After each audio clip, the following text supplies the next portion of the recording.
Hello दोस्तों, आपका स्वागत है हमारे यूट्यूब चैनल पर। तो आज हम आपके लिए लेकर आए हैं सामान्य ज्ञान से संबंधित कुछ महत्वपूर्ण प्रश्न। तो आइए देखते हैं हम आज के प्रश्नों के बारे में।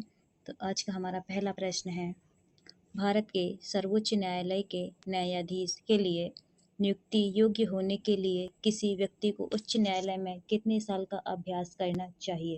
इसमें उच्च न्यायालय में क्या होना चाहिए, अभ्यासरत कितने साल अभ्यास करना चाहिए। तो हमारे ऑप्शन है, नंबर 1 10 साल, नंबर 2 12 साल, नंबर 3 15 साल, नंबर 4 20 साल। तो यहाँ पे हमारा करेक्ट ऑप्शन होगा 10 साल। कितने साल अभ्यासरत होना चाहिए, उसे 10 साल अभ्यासरत होने चाहिए। देखते हैं हम इसके की पॉइंट के बारे में।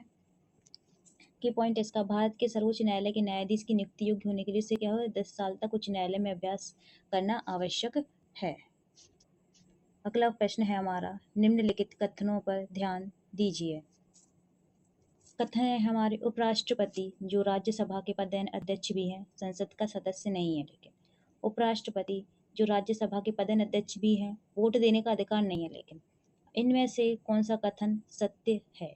तो हमारे ऑप्शन है, नंबर 1 केवल 1, नंबर 2 केवल 2, नंबर 3 केवल 1 और 2, नंबर 4 केवल 1 2 और 3। तो यहाँ पे हमारा राइट ऑप्शन होगा केवल 1 और 2। कौन सा है, केवल 1 और 2। चलो अब हम इसके कुछ की पॉइंट देखते हैं। उपराष्ट्रपति राज्यसभा का पदेन सभापति होता है, लेकिन संसद का क्या होता है, सदस्य नहीं होता है। क्या है, उपराष्ट्रपति राज्यसभा का पदेन सभापति तो होता है, लेकिन संसद का सदस्य नहीं होता है। चलिए हम देखते हैं अपना नेक्स्ट क्वेश्चन। भारतीय संविधान की व्याख्या करने वाला अंतिम संस्था कौन सी है। भारतीय संविधान की व्याख्या करने वाली अंतिम संस्था कौन सी है। तो हमारे पॉइंट्स हैं, नंबर 1 सुप्रीम कोर्ट, नंबर 2 संसद, नंबर 3 लोकसभा, नंबर 4 राष्ट्रपति। यहाँ पे हमारा करेक्ट ऑप्शन होगा सुप्रीम कोर्ट। क्या है, भारतीय संविधान की व्याख्या करने वाली अंतिम संस्था कौन है, सुप्रीम कोर्ट है। अगला प्रश्न है हमारा, पर्यावरण सुरक्षा अधिनियम कब पारित हुआ।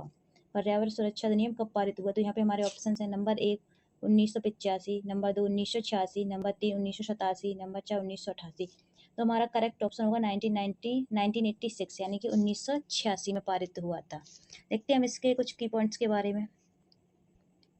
की पॉइंट्स हमारे, पर्यावरण सुरक्षा अधिनियम पर्यावरण की सुरक्षा के लिए, किसके लिए, पर्यावरण की सुरक्षा के लिए 1986 में पारित हुआ। यह भारतीय संविधान के अनुच्छेद 253 पर आधारित है। किस पर है, 253 पर यह आधारित है।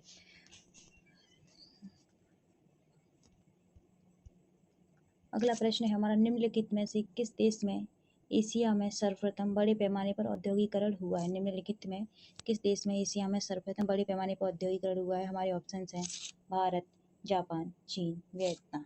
यहाँ पे हमारा करेक्ट ऑप्शन होगा जापान। किस देश में हुआ है, जापान में हुआ है। हमारा अगला प्रश्न है, नेसेट सेट किस देश की संसद का नाम है। नेसेट किस देश की संसद का नाम है।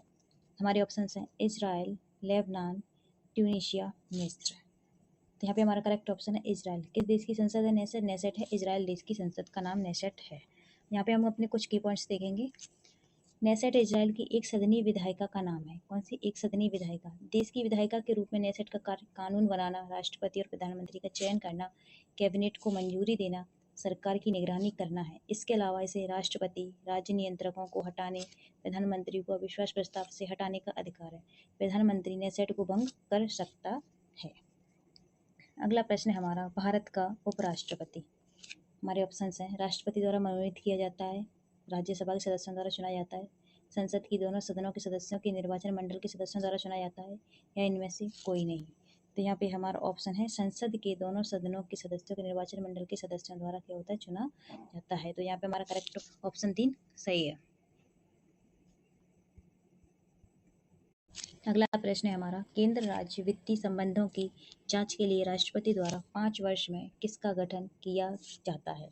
हमारे ऑप्शन है, वित्त आयोग का, अंतर्राज्यीय आयोग का, अंतर्राज्यीय समिति का, जनरल समिति का। तो यहाँ पे करेक्ट ऑप्शन है वित्त आयोग का। किसका गठन किया जाता है 5 वर्ष में, तो वित्त आयोग का गठन किया जाता है। हमारे की पॉइंट्स है, वित्त आयोग का गठन राष्ट्रपति द्वारा भारतीय संविधान के अनुच्छेद 280 के तहत किया जाता है। किसके तहत, 280 के तहत किया जाता है। हमारा अगला प्रश्न है, भारत के राष्ट्रपति का चुनाव लड़ने के लिए न्यूनतम और अधिकतम आयु सीमा क्या होनी चाहिए।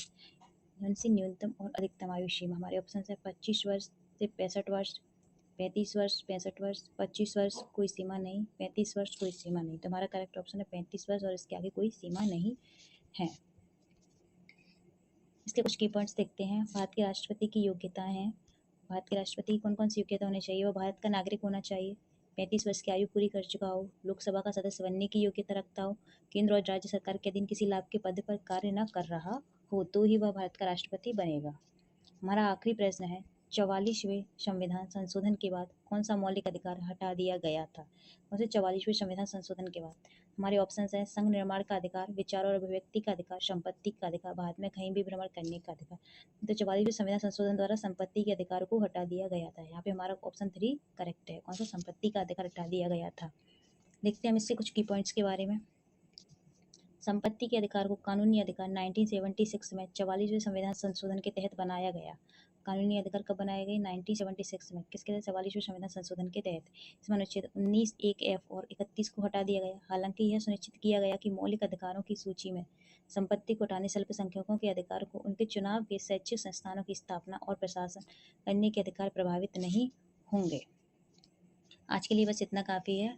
अगली वीडियो में हम और भी प्रश्नों के साथ मिलेंगे। अगर वीडियो अच्छा लगा हो तो लाइक कमेंट करना ना भूलें, साथ ही हमारे चैनल को सब्सक्राइब करें और बेल आइकन को ऑन करें। Thank you.